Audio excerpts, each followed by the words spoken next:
Dynamic SQL, also sometimes called generic SQL. What is that? It's SQL code that is constructed and generated whilst your PLSQL code is running, or anything else for that matter that can generate SQL code, a script essentially, and you can construct that code based on variables that are pushed into whatever you're doing on the fly. So you can construct SQL statements in the program whilst it's running. You don't have to hard code it.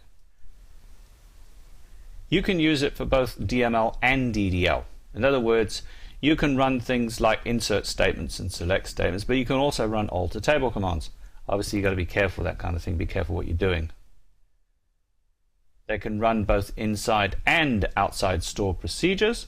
The simple method is something called execute immediate, and you actually have to use it for DDL in procedures. All it does is it basically says wherever you are in your code, go and execute this thing straight away.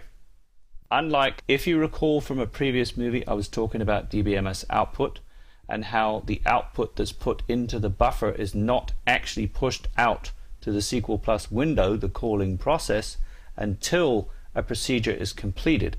Execute immediate runs straight away regardless of wherever it is, whether it's inside or outside a procedure.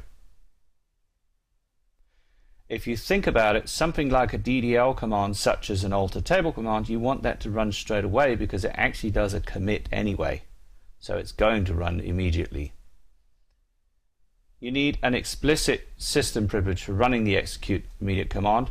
The older method of running Dynamic SQL, which gives you slightly more programming control, which I don't think you actually really need anymore, is a package called DBMS SQL, which allows you to build cursors and basically open them and fetch each item and close them and so on and so forth.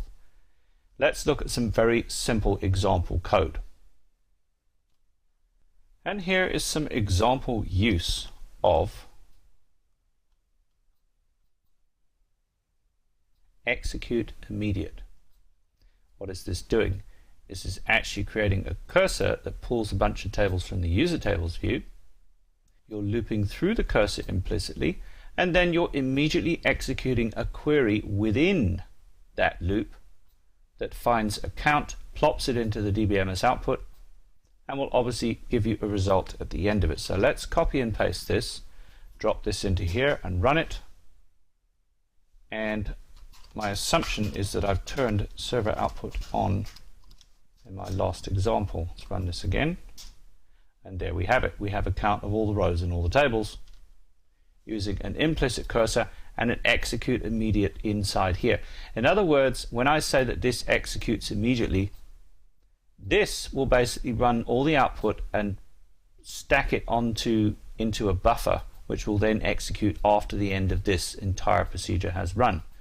This has to execute immediately within this loop, otherwise the DBMS output will not have any results to pull and actually display the row counts of each table. So it shows how it executes immediately. It runs straight away. All this is basically a string. So what you've done here is you've said select count from the table into a rows variable, which plops that into there. So it's essentially taking this string and executing a PLSQL type select statement into a variable. A placeholder is called in Oracle. So now let's change this a little bit and go and use a variable, which is quite common for constructing SQL statements because it just makes it easier to manage. Your maximum size character length is 4,000. Every time you go through here, you're actually putting the SQL statement into the SQL code string, and then execute immediate is executing the contents of the string. And this will do, or should do, assuming I don't have any errors, it should do exactly the same thing, which it does. That's just showing you two methods. Here's another interesting example of counting data in tables. This option can only run in SQL Plus, but what it's doing is it's setting all sorts of parameters for SQL Plus. It's creating a spool file which creates an output log file. I'm going to do this to make sure the file doesn't get lost. And I may not need to do this. I'm running in Linux, that's why. I spool it. I run the command in here that basically builds all the commands. If I run this here, outside in SQL Plus, it's creating count commands. All this stuff is doing things like creating, it's not creating anything, it's actually turning off the headers so that when you, I'll show you what I mean. Let's do this. It's spooling, it's creating the file, it's turning the spool off, and then it's executing the contents. So first of all, I'll just run the entire thing. And as you can see, it's actually done counts. Now, if I do this, and I do vi, assuming it's in the same directory, count SQL, this is what the file contains, a bunch of counts. I could also go into other various options and switch off the commands so that you don't get other rubbish appearing in the output.